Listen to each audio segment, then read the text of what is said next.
Please be silent. Thank you. Please silence all electronic devices and take your seats. Our program is about to begin. Let me go the problem.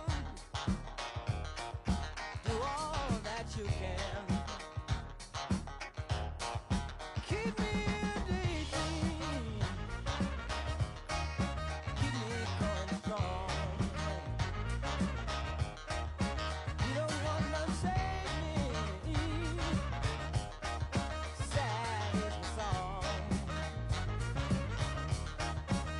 When you believe in things you don't understand, and you start superstition is the way. Yeah.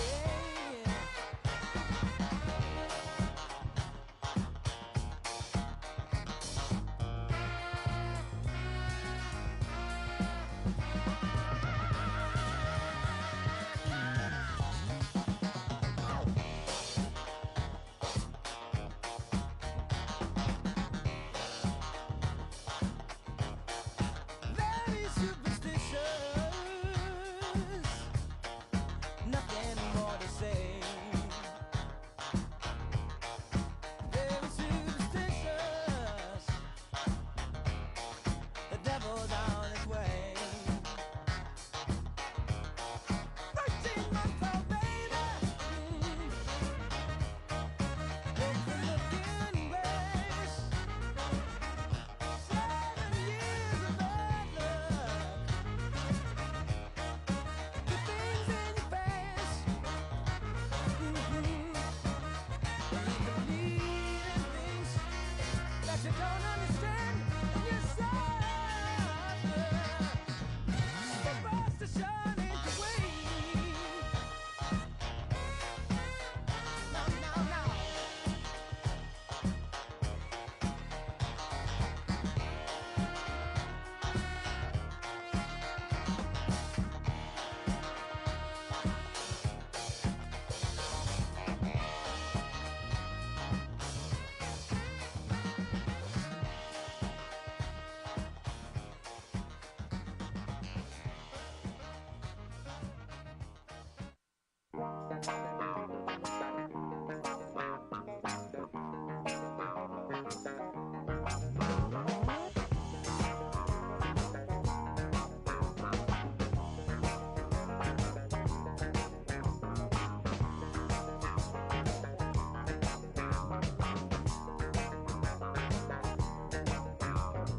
People keep on learning. Soldiers keep on warring.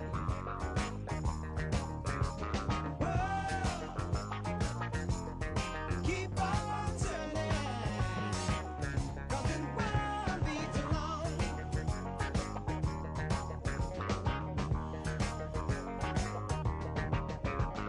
Powers keep on lying, while your people keep on dying. World keep on turning, 'cause it won't be too long.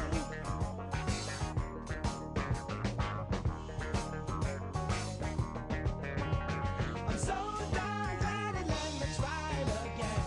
'Cause my last time on earth I lived a whole world of sin. I'm so glad that I know more than I knew then. Gonna keep on trying till I reach my highest ground.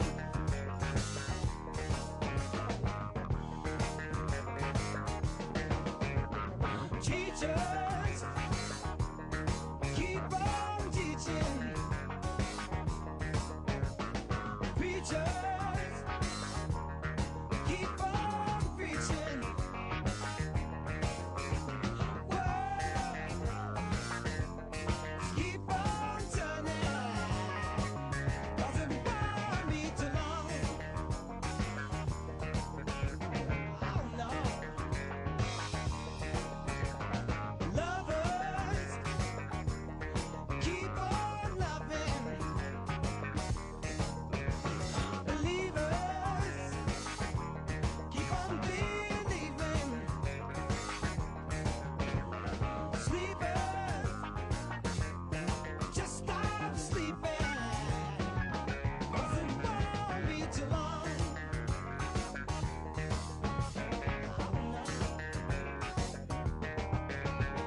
I'm so glad that he let me try again. 'Cause my last time on earth I never over a sin.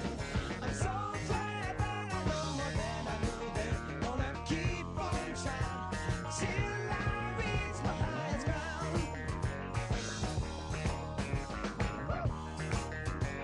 Till I reach my highest ground. No one's gonna break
yeah.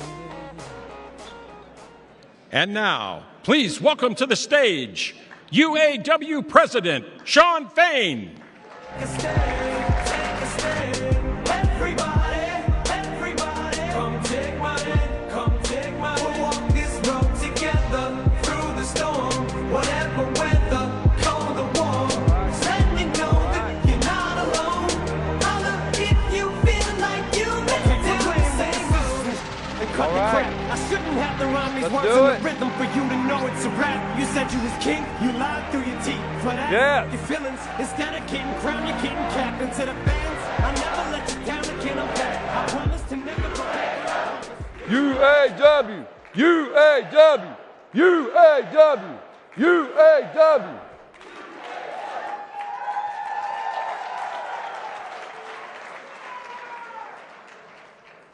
You know, every time I hear that song, Not Afraid, that was my anthem, just so you know, when I ran for this position. And it's been my anthem for us in that stand-up strike. That's what it's all about. And I can tell you right now, we sent a message, the working class is not afraid, but you know who is afraid? The billionaire class, because they're afraid we're coming, and we're coming for our fair share.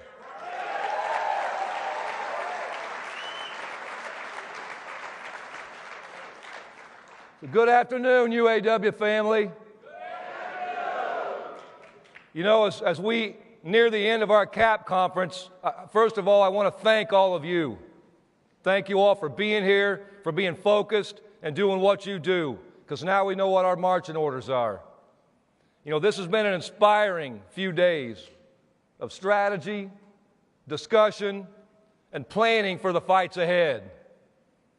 So I want to give a hand, before I start off here, to all of our CAP reps for everything you do for this union and this movement.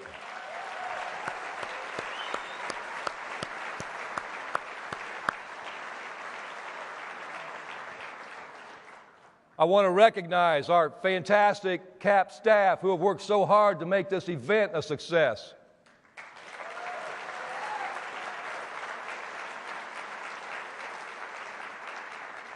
And I want to recognize our International Executive Board for the leadership and for being unified and coming together when we needed to get this union back on track.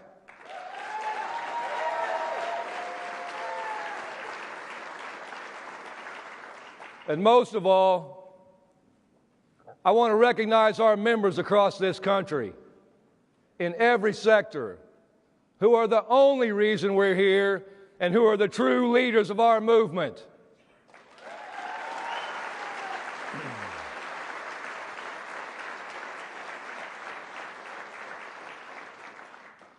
When I became president of this union just 10 months ago, I promised that we were going to do things differently. I promised that we were going to return to our roots, to pursue economic and social justice, and that we would fight like hell, not just for UAW members, but for the entire working class.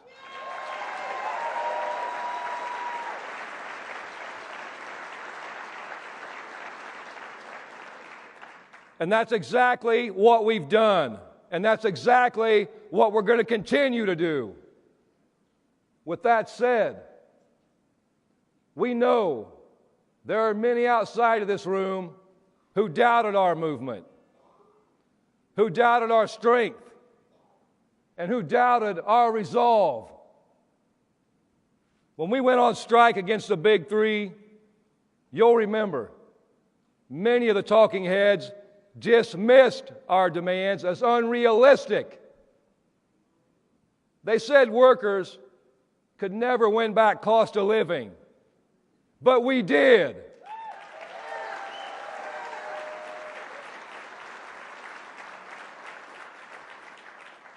They said we couldn't bring back a plant that was scheduled to close, but we did.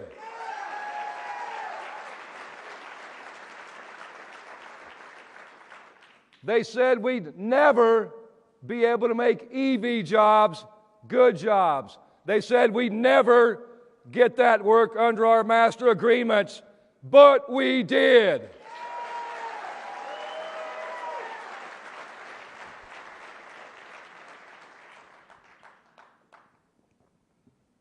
They said, there's no way we can end wage tiers. But we did, winning life-changing raises for thousands of members.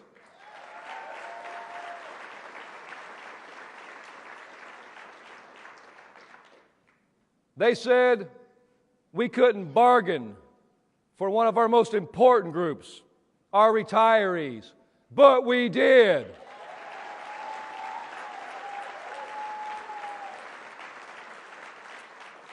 Together, we moved mountains. Not since the sit-down strikes of the 30s has there been a union victory on this scale. We were underestimated then, and I'm sure we're going to be underestimated now by the corporate class and their political allies. But the people that matter are with us. 75% of the American people stood with us during the strike. And workers everywhere are standing with us now. They stand up because they know what it's like to live paycheck to paycheck. And they stand up because we stick to the facts and we tell the truth. During the strike, we shared the fact that the companies had made $250 billion in profit over the last decade. We shared the fact that the CEOs had given themselves a 40% wage increase over 4 years.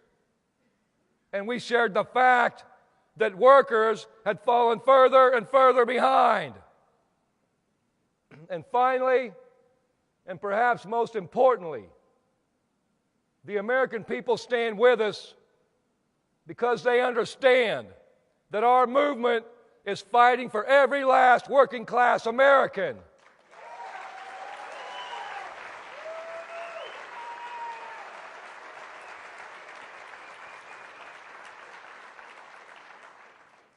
Everything we do as a union must be about taking back our power as a working class. That's what being UAW really means. It means being strategic, clear, and aggressive in our mission to win for workers everywhere.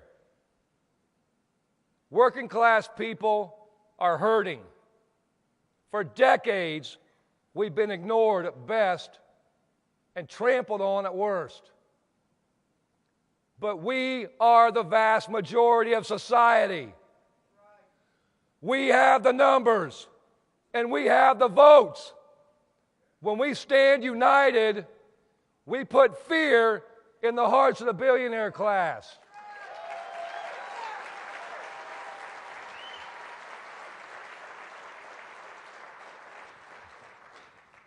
And they do what they do best.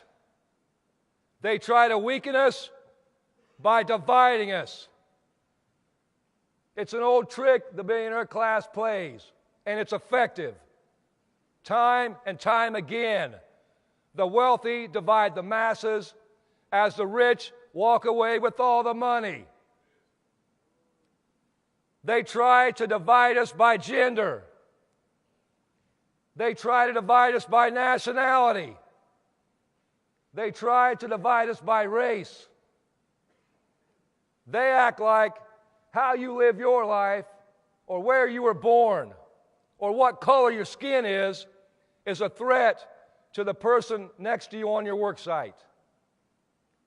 They talk about who you love, where you're from, and how you look.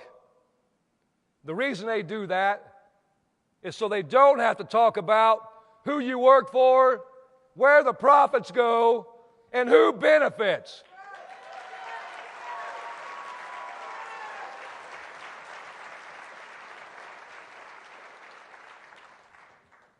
That's what unites us. And that unity is where our power comes from. What we learned in the stand-up strike is if we unite on our issues, if we fight like hell, if we focus on things that matter not just to us, but to the American people, we win.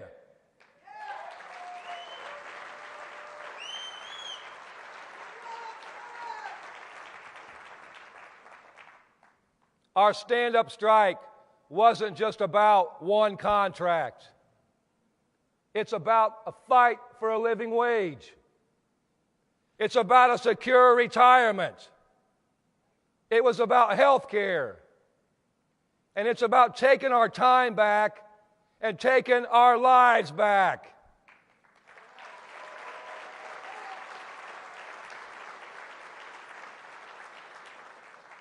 Wages, retirement, health care, and our time. These are the issues that unite the working class. These are the issues that are life or death for the American people. We've got to start looking to the future and making sure that working people, not just the wealthy, are going to be secure.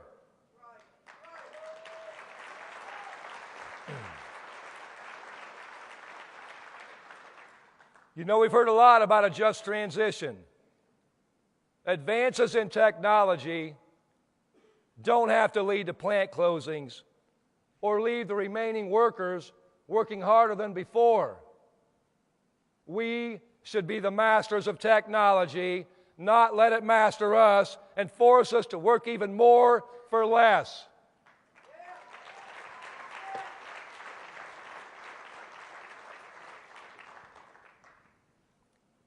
Management, and behind them, the billionaire class, seek to control our lives, and they seek to control our time. They seek to control our government, and they seek to control our society. You all are here because given the choice between union solidarity and management domination, you've chosen union. You've chosen solidarity.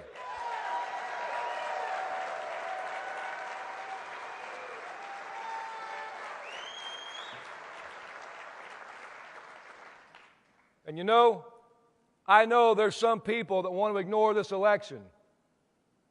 They don't want to have anything to do with politics.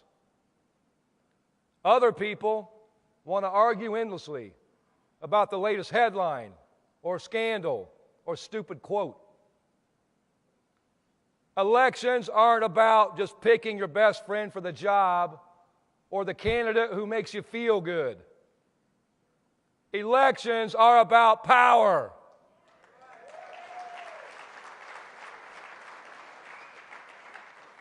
We spent this week talking about our political priorities and where we're going as a union and as a working class.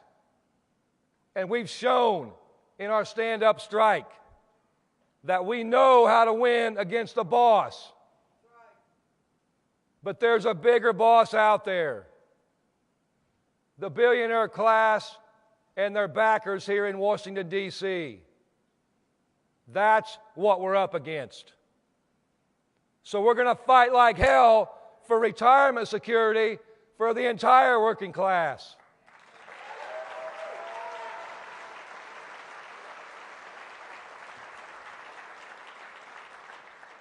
We're going to organize and mobilize and make our voices heard.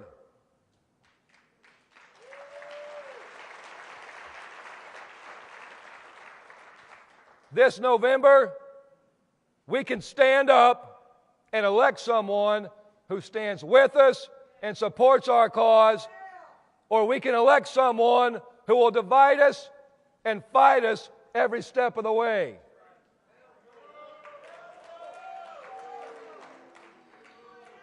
That's what this choice is about.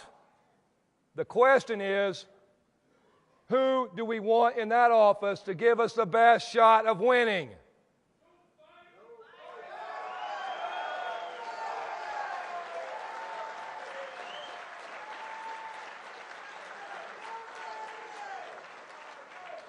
Who gives us the best shot of organizing?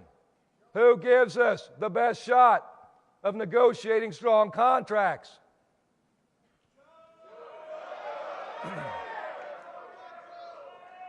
Who gives us the best shot of uniting the working class and winning our fair share once again? Today, I want to talk about the choice we likely face in the presidential election this year. I don't want to talk to you about who you like, the latest headline, or the Democrats or the Republicans. I want to talk about the track record. I want to talk about the facts. Our stand-up strike captured the imagination of this country because we told the truth about corporate greed.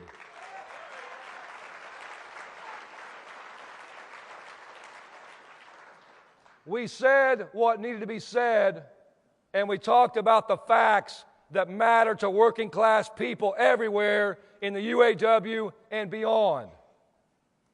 So when we talk about this election, let's take a look at the candidates in their own words and their own actions. In 2008, I happened to have a first-class seat as a negotiator during the economic recession. And in 2008, as you well know, the auto industry faced a historic crisis. We were on the edge of total collapse. With entire communities were being devastated. Hundreds of thousands of auto workers' families were left out in the street. It was our members and our retirees who sacrificed everything to save the auto industry.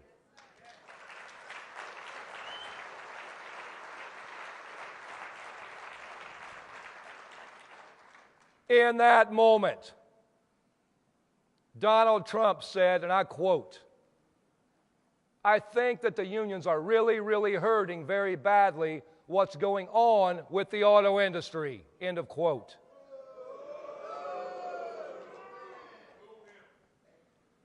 Joe Biden, having helped save the auto industry, said the nation bet on the American auto workers and won.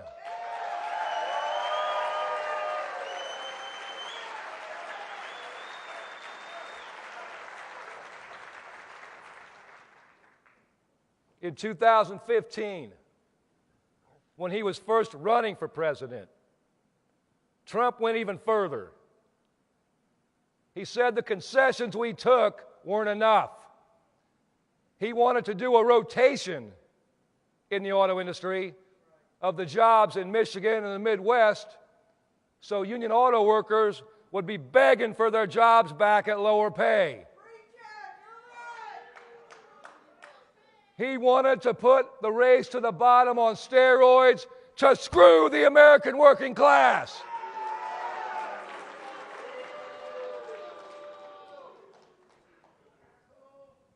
Also,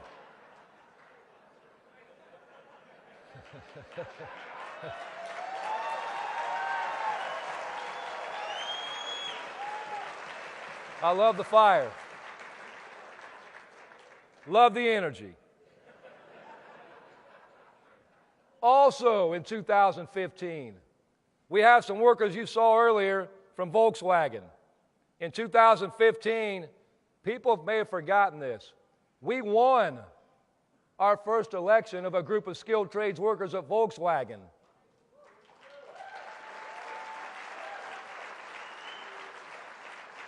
And we're still trying to organize there today. And you want to know why? Because, like always, in true fashion, the corporate class and Volkswagen defied the law and they refused to bargain. And they did this for one reason. They were dragging it out as long as they could because they knew that Trump's National Labor Relations Board would undo our victory. That set us back a decade.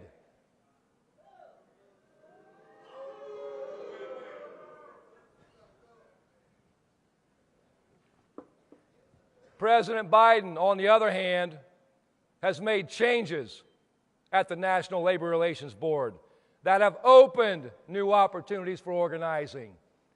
He has vocally supported workers organizing and said at a UAW event, join, organize, picket, protest. You have a right to form a union, and you cannot be stopped. You cannot be intimidated.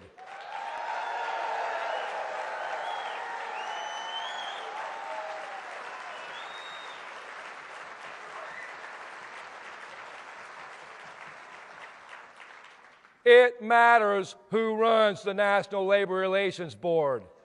If we're going to grow our union and organize the unorganized and help the working class, we have to have the right people in power. But it's not just about organizing. Let's talk about plant closures. In 2019, at the height of profits, GM closed Lordstown Assembly Plant. And GM is to blame for that decision. But then President Trump stood by and let it happen. Worse, he joined in the beating after telling Lordstown workers, don't sell your houses. What did he do? Trump attacked Brother David Green, who was then president of Local 1112 and is now serving as our Region 2B director.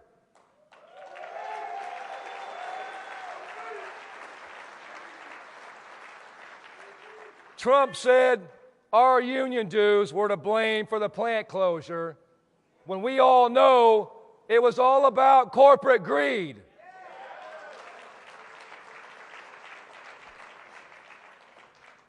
In 2023, Belvedere Assembly Plant was slated for closure by Stellantis. So we fought like hell to do the unthinkable, to save Belvedere and save a community. And with the power of the stand-up strike, we did that.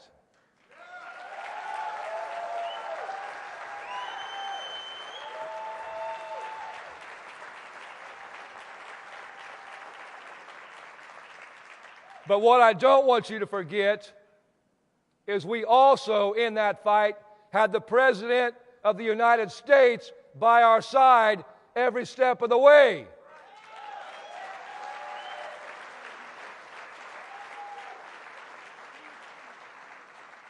Instead of talking trash about our union, Joe Biden stood with us and supported our historic victory to save Belvedere and to save that community.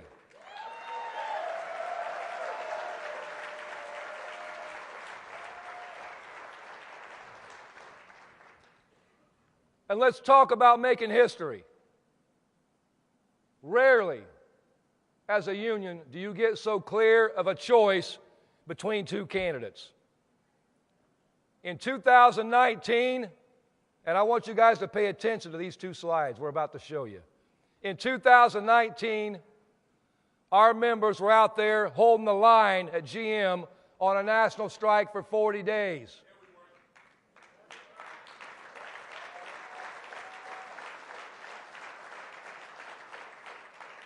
Trump was the sitting president.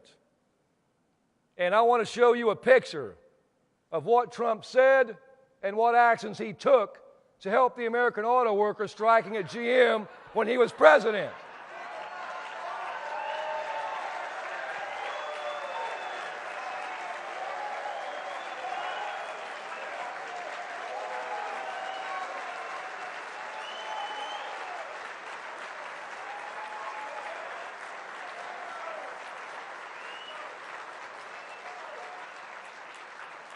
He said nothing, he did nothing, not a damn thing, because he doesn't care about the American worker.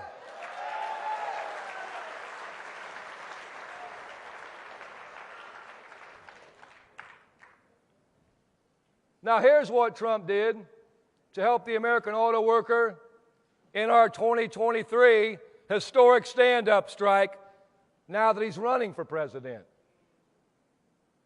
He went to a non-union plant, invited by the boss, and trashed our union.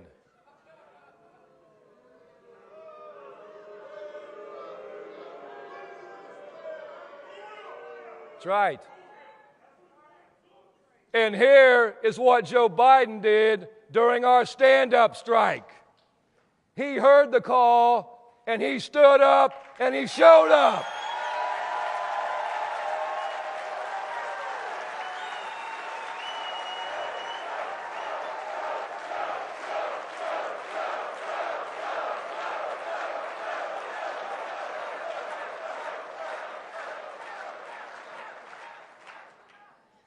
He joined us in solidarity on the picket line for the first time in our nation's history.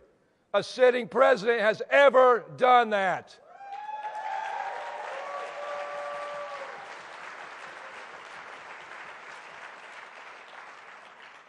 He said on live national TV that the big three, and I quote, should go further to ensure that record corporate profits mean record contracts for the UAW and the workers.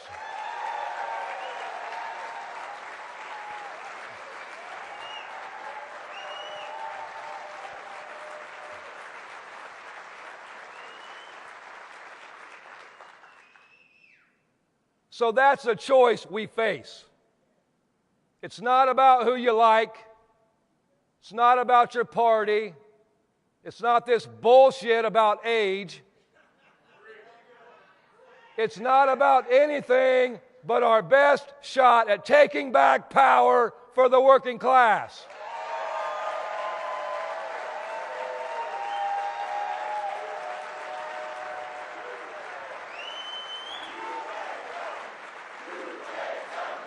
UAW, UAW, UAW.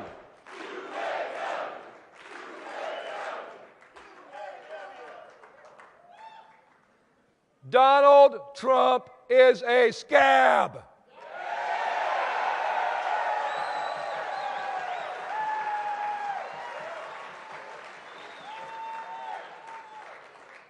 Donald Trump is a billionaire, and that's who he represents.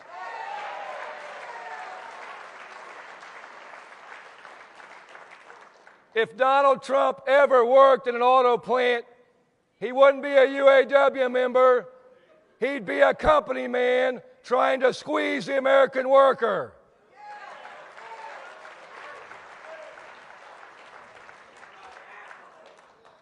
Donald Trump stands against everything we stand for as a union, as a society. When you go back to our core issues, wages, retirement, health care, and our time, that's what this election's about.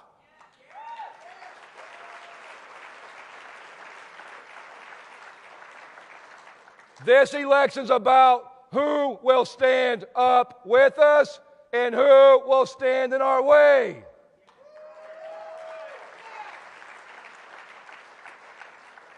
Those are the questions that will win or lose this election and will decide our fate.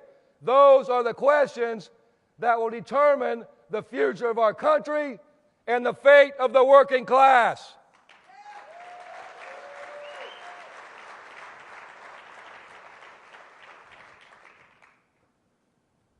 When I first came into office, we made some headlines by saying that our endorsements would be earned, not freely given.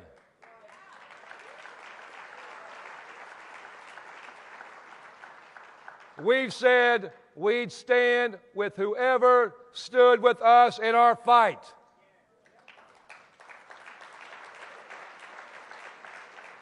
Not because somebody was nice to us and we want to be nice to them, but because we need to know who's going to put up and who's going to shut up.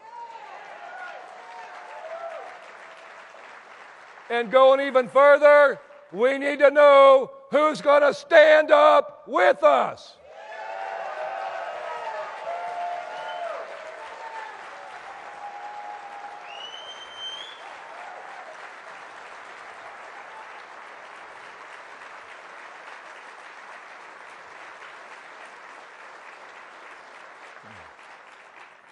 And this choice is clear. Joe Biden bet on the American worker, while Donald Trump blamed the American worker.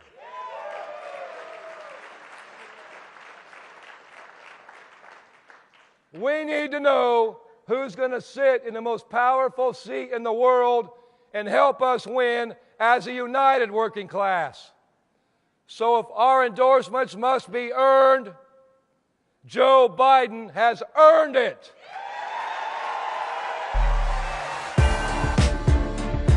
President Biden hitting the picket lines today in Michigan with thousands of United Auto Workers asking for better pay and benefits. It's very unusual for a president to go to the picket line. The historic nature of this is lost on no one. You deserve the significant raise you need.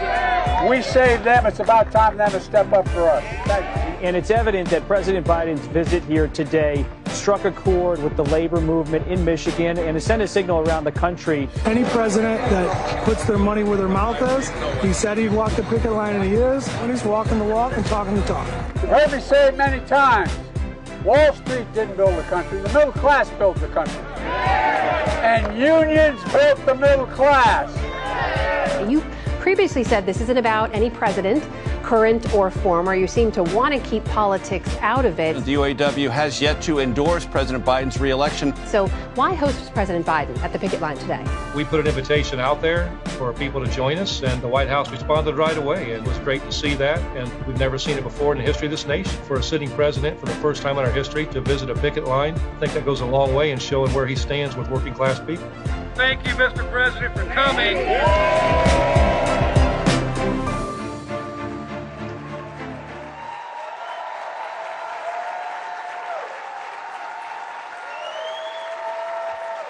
UAW family, today I'm proud to stand up here with your International Executive Board and announce that the UAW is endorsing Joe Biden for President of the United States.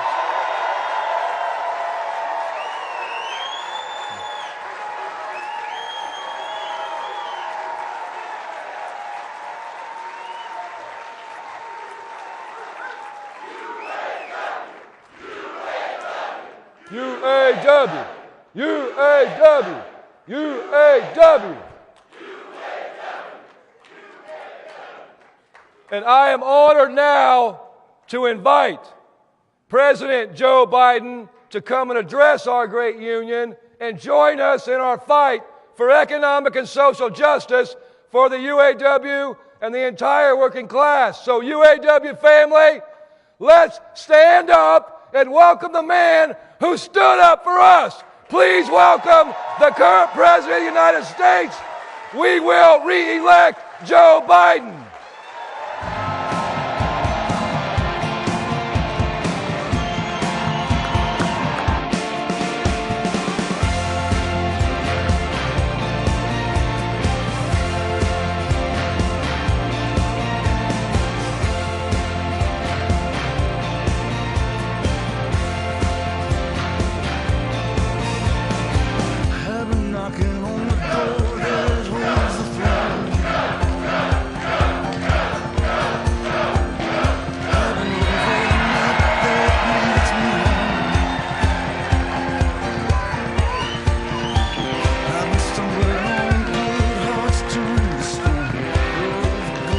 Hello, UAW!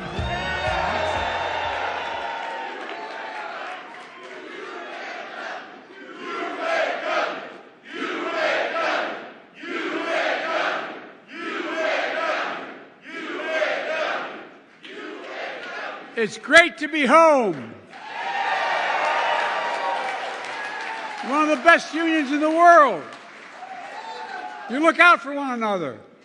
The whole country benefits from what you do. You know, please take a seat if you have one.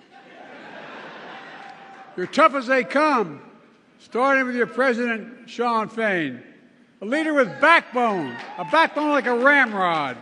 I don't know where he is, but he is. Together, we're proving what I've always believed. Wall Street didn't build America. The middle class built America, and unions built the middle class. That's a fact. Look, I kept my commitment to be the most pro-union president ever. I'm proud you have my back. Let me just say I'm honored to have your back and you have mine. That's the deal. It comes down to seeing the world the same way. It's not complicated. You know, my dad, who never went to college, was the smartest, toughest, most gracious man I knew, who managed a car dealership for the bulk of my life, taught me a very important lesson. He'd say, Joey, this is God's truth. A job is about a lot more than a paycheck.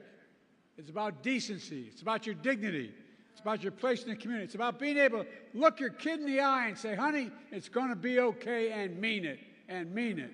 Folks, that's what the UAW is all about, and it's always been that way.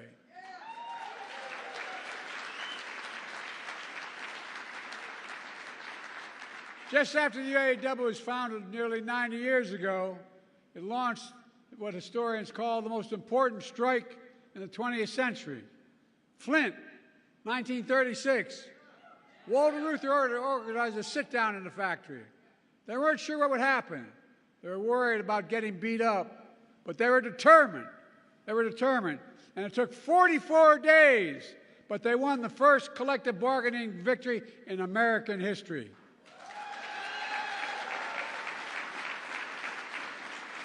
And the leadership of the UAW spread across the country. It led to the first substantial wage increase in a long time, the first cost of living allowance, the first employer-provided health care. Within 4 years, workers across the entire auto industry unionized, inspiring workers across other industries as well, giving life to new industries in the labor movement. I share that history with you because all of you made history again. I'm confident, and I mean this, 90 years from now, people are going to look back on the impact you had, you in this room. Just like them 90 years ago, you matter now. You lead. And I respect all of you here today. You represent unions that always led, always lifted, and always inspired workers. The UAW legacy from Walter Reuther to Shawn Fain today. Shawn, you took a lot of heat, but you demonstrated extraordinary leadership. You did. And that's what I saw a few months ago during your historic UAW strike. The time, this time, in Belleville, Michigan. And I'll say I was so damn proud to stand in that picket line with you. It's not the first UAW picket line I stood in my home state of Delaware. I've done it many times. But it's the first time a president did it, I found out later.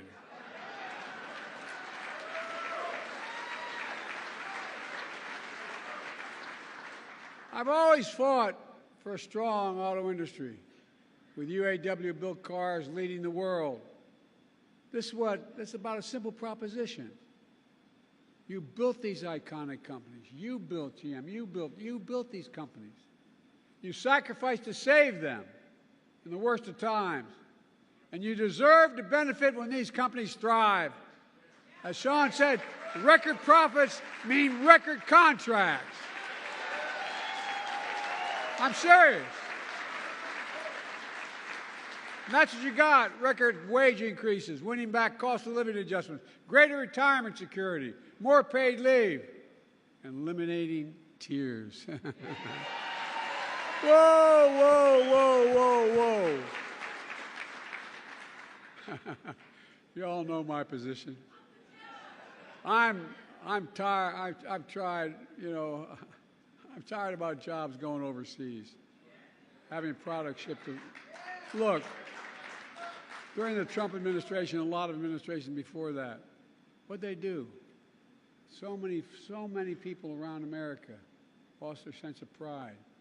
Because whether it was an automobile company or any company at all, that factory that was there for 30 years, maybe it only had 150 people in it, but it was a part of the community. Guess what? corporate America found the cheapest labor in the world, and they sent the jobs to those laborers and sent the product back to us.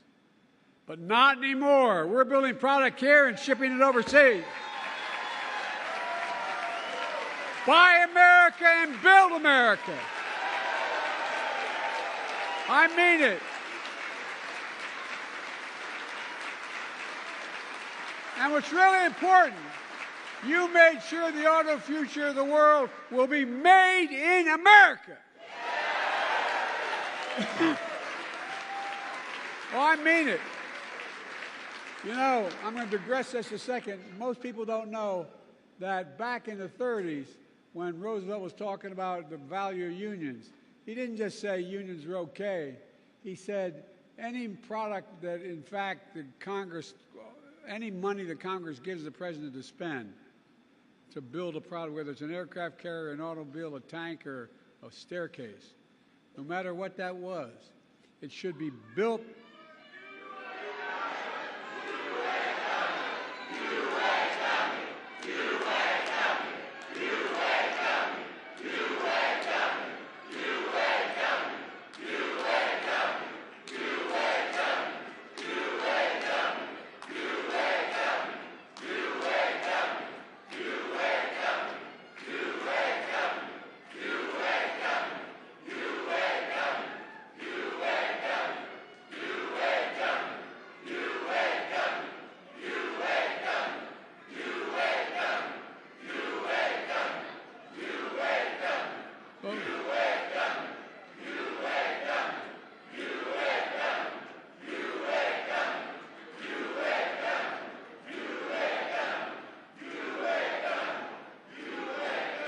For a long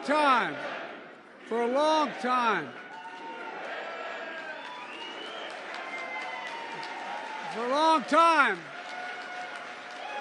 the Congress would make an appropriation and send it to the president to spend, whether it's building an aircraft carrier or a staircase. And guess what? It was supposed to be built by an American worker with American products. Well, guess what? I'm going back to that. We build in America, we buy American.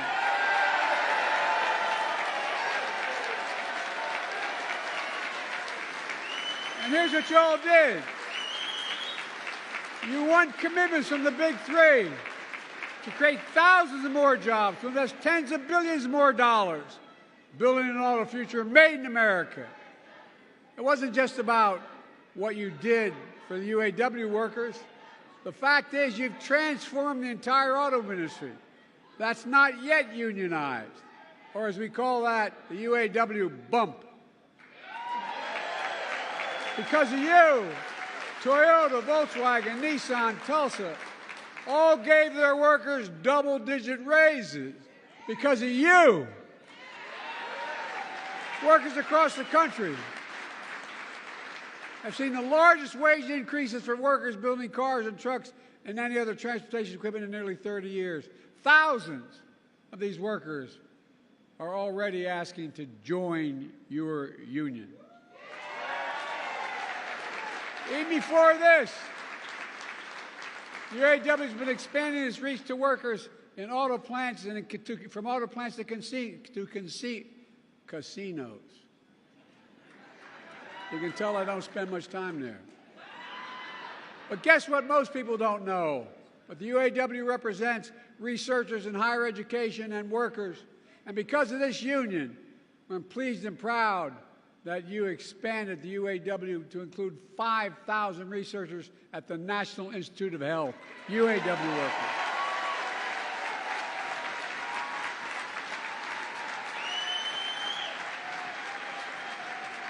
I, honest to God, have always believed that the union movement in America is important because it produces the best skilled workers in the world. That's what happens. It's good for everybody. It's good for companies. It increases the quality of the jobs, the quality of the products, and it's good for economic growth. In fact, I asked, which is unusual for a president to do, I asked the Treasury Department to do a significant study, the most comprehensive report ever, detailing how unions are good for all workers, including non-union workers, how they found that unions raise standards across workplaces and industry, improving skills and safety, pushing up wages, strengthening the benefits for everyone. It matters. It matters, it matters. And some in corporate America are finally beginning to figure it out. And look at what we're doing. It's good for workers and companies. Since I took office, we've attracted billions of dollars in investment here in the United States. We supercharged advanced manufacturing, including electric vehicles made by union workers in America. China's determined to dominate that market with EV predominantly made in China and Chinese jobs. The previous administration was content to sit in the sidelines and let China take all these jobs. But I won't let that happen. I will not.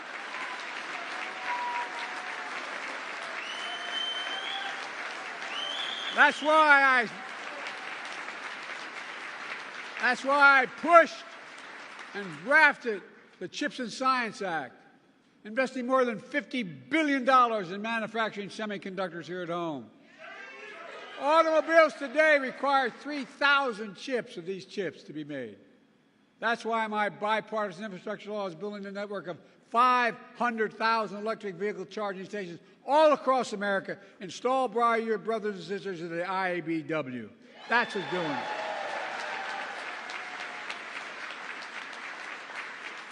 That's why the Inflation Reduction Act, which the other team, not a single person, supported, that I signed into law, dramatically, there's a dramatic incentive for the big three and other auto companies to make it here, their future here in America, with American jobs.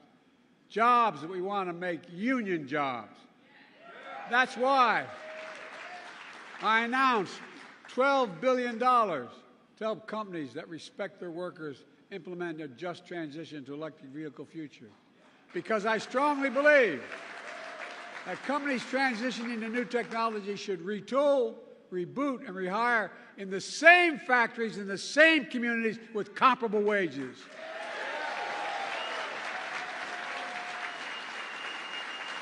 And existing union workers should have the first shot at those jobs.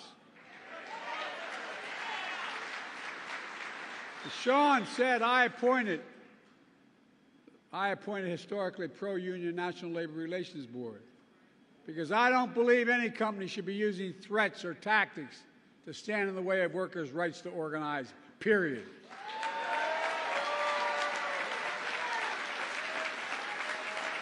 And folks,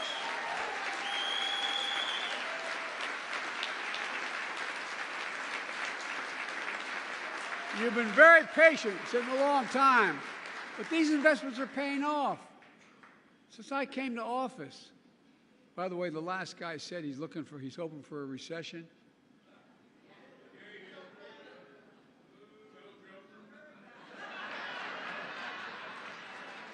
Because he does not want to be the next Herbert Hoover.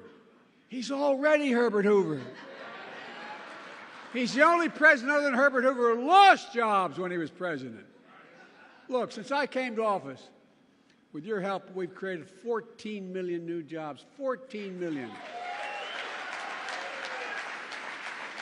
Nearly 800,000 manufacturing jobs nationwide.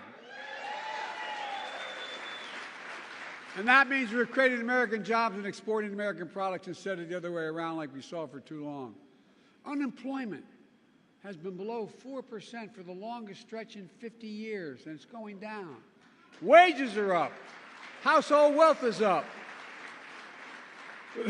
We have the lowest inflation and fastest recovery of any major economy in the world. We have the fastest growing economy in the world. I know we have more to do, and we're making real progress. Over the last year, prices are down on everyday items from a gallon of gasoline to a gallon of milk. And folks are beginning to feel it. Last week, we saw one of the biggest jumps in how positive consumers are about feeling about their personal circumstance. But we have more work to do. But our plan is delivering for the American people, building an economy from the middle out and the bottom up, not the top down. That's what I said I was going to do. That's what I tried to do as a senator and vice president. But because when we do that, the poor have a ladder up and the middle class does well. And the wealthy do well, although they should be paying a hell of a lot more taxes.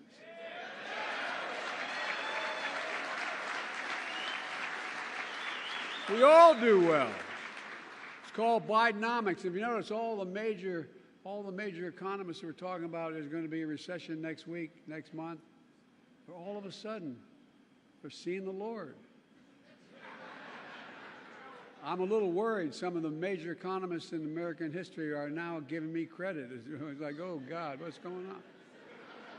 But look, all kidding aside, this is a fundamental break from what used to be called trickle-down economics, and some Democrat presidents did as well as Republican. You know, I sat not a lot trickle-down on my dad's kitchen table growing up. There wasn't a lot. The idea was that the wealthy do very well, there'll be a lot left over, and it'll trickle down to ordinary folks. Well, guess what? That trickle-down economy was supercharged by my predecessor. It cut taxes for the very wealthy and the biggest corporations. It shipped good-paying jobs overseas because labor was cheaper.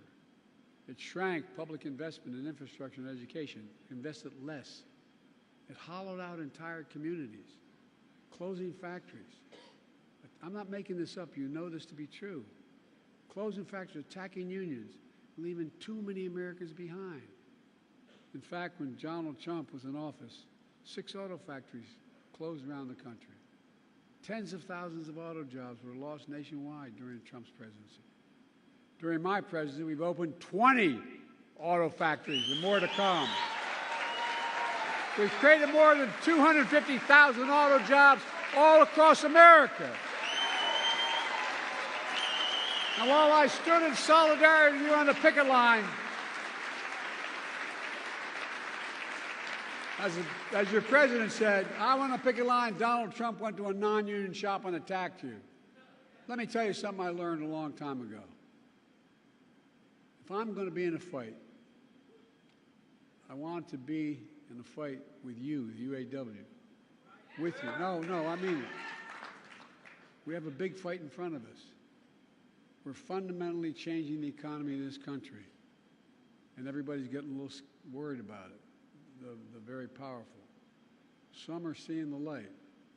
But changing the economy, taking it from an economy that takes care of those at the top, and changing an economy that gives people who built this country a fair shot. Again, back to my dad. All anyone wants is just a fair shot. Just a fair shot. An even shot to be able to make it. That's what my economic plan is all about. That's what the UAW is all about. That's what your battle has been about. The days of working people being dealt out of the deal are over in this country as long as I'm president. Working people are going to get their fair share. You've earned it. You fought for it. And you deserve it. So today I want to say to all of you, thank you. Thank you. I could not be more proud or more honored that you've chosen to stand with me. For all the progress we made together, you're the real, I want to make it clear, you're the heroes of the story. It's not what I did, it's what the American people standing up with backbone did. You're the reason why. And I mean this sincerely. I'm supposedly an expert on foreign policy. I've known every major world leader for the past 25 years. And guess what? As I tell every world leader, remind them, whether they're an adversary or an ally, it's never, ever, ever been a good bet to bet against the American people. Never, never, never. And that's been true throughout history, and it's still true today. Because of you. I mean this, because of you, I've never been more optimistic about America's future. We just have to remember who we are. We are the United States of America. And I mean this. There's nothing beyond our capacity when we work together. We're the only nation in the world that's come out of every crisis stronger than we went in. So God bless you all, and may God protect our troops, and God bless the American worker. Thank you, thank you, thank you.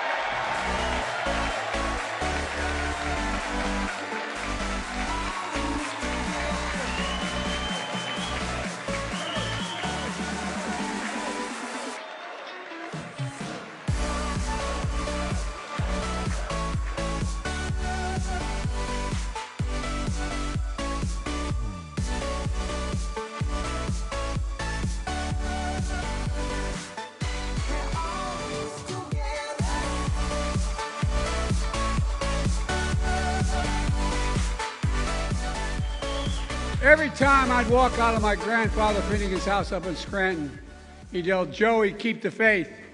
My grandmother would come to the door and say, "No, Joey, spread it. Let's spread the faith."